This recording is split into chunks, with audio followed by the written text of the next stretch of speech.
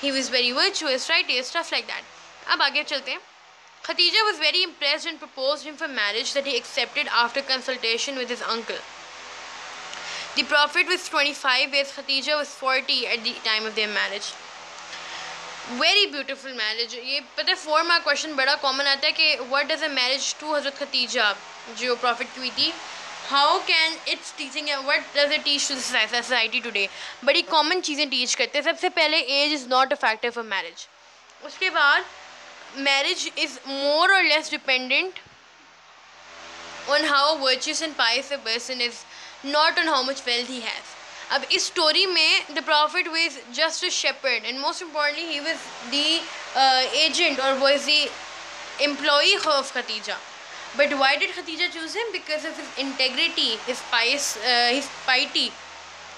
तो ये पॉइंट्स हैं जो आपके 4 मार्क क्वेश्चन में बड़े इनकलकेट किए जा सकते हैं. और age is not a factor वाली बात specially. The marriage proved to be a very happy one. Khadija proved to be a very loyal, loving and devoted wife. She supported Muhammad in all his ordeals and struggles.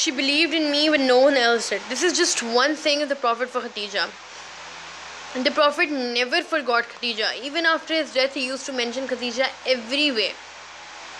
Sahi? She was among the first converts to Islam. Together, the Prophet and Hazrat Khadija had 2 sons and 4 daughters, of which only Fatima rahmatullah alayha lived.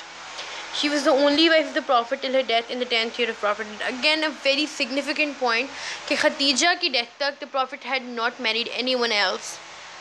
Very beautiful point. तो जब हम खदीजा की बात करते हैं, एक और point है जो इसमें नहीं मैंने लिखा हुआ, बल्कि वो खुद ही बंदा वो कर ले, इवेलुएट कर ले कि Khadija was a very wealthy person and when she married the prophet सल्लल्लाहु अलैहि वसल्लम, तो खदीजा तो प्रॉफिट सल्लल्लाहु अलैहि वसल्लम not only gained loving and devoted wife, he also gained a lot of financial support, they became completely financially stable. तो जब कन्वर्जन के बाद भी प्रॉफिट की, Khadija was one of the first, no, not one of the, she was the first person to convert on the Prophet's call. Who needs a more better wife? She believed in me when no one else did. She was there for me when no one else was. She helped me when no one else did. There's a whole hadith in this and there are so many regarding Khadija rahmatullah alayh. You guys should search them up. फिर हमारा last आज की video का जो हमारा रह जाता है वो है arbitration. The Prophet was 35 years old when the Quraysh decided to reconstruct the Kaaba, which was damaged due to floods. When the question of placing the black stone arose, black stone Hajar Aswad, a dispute ensued as every tribe wanted to have the owner.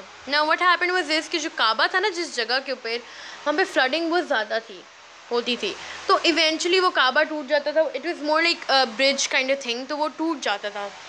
तो वहाँ पे फिर decided कि हम लोग अब इसको ऐसे कंस्ट्रक्ट करते हैं ज़मीन के ऊपर कि अब ये दोबारा ना डैमेज हो. हाउएवर जो ब्लैक स्टोन था हजर Aswad, even today Hajar Aswad has a lot of significance. तब भी हजर अस्वद की बहुत सिग्निफिकेंस थी. जब उस बारे में बात आई तो एवरी वन वॉज वेरी मतलब very much ready to fight कि हम लगाएंगे. Of course every type had its honour, तो जो हजरत अस्वद लगाएगा उसके तो और भी शान में इजाफा हो जाएगा. So the dispute almost flared up until it was decided that the arbitration of the first person to enter the mosque the next day would be accepted. A very wise old man suggested this कि the first person to enter the mosque the next day will decide कि अब क्या होगा, क्योंकि बहुत ज़्यादा dispute इकट्ठा हो गया था. The Prophet happened to be the first person to enter the mosque next day and he accepted to arbitrate. Of course पूछेंगे Prophet से कि भाई आप हमारे दरमियान में मीडिएटर बनना चाहते हैं, आप डिसीजन लेना चाहते हैं. प्रॉफिट ने भी कहा हाँ मैं ले लूँगा. He placed a black stone on a sheet and asked the leaders of all tribes to lift it to the level where it was to be placed. Then he himself deposited it on its place, thus averting a crisis with his wisdom and diplomacy which could have led to bloodshed. Again, another example in the before prophethood wali life of the Prophet, where he showed so much wisdom, he showed so much piety, he showed so much brain in comparison to a lot of other people. So easily उन्होंने सबको satisfy भी कर दिया और issue भी solve कर दिया without any bloodshed or problems. So this was at the age of 35 years old. The last incident जो हम इस वीडियो में discuss करेंगे about the Prophet sallallahu alaihi wasallam's life. So guys, this was episode 14, the life of the Muhammad sallallahu alaihi wasallam before prophethood. I hope you guys learned from this video. Inshallah the next parts relating to the life of Prophet will be uploaded soon. Abhi ke liye if you have any problems then do mention them down below in the comment box. I'll try my best to reply to you all and best of luck for your studies.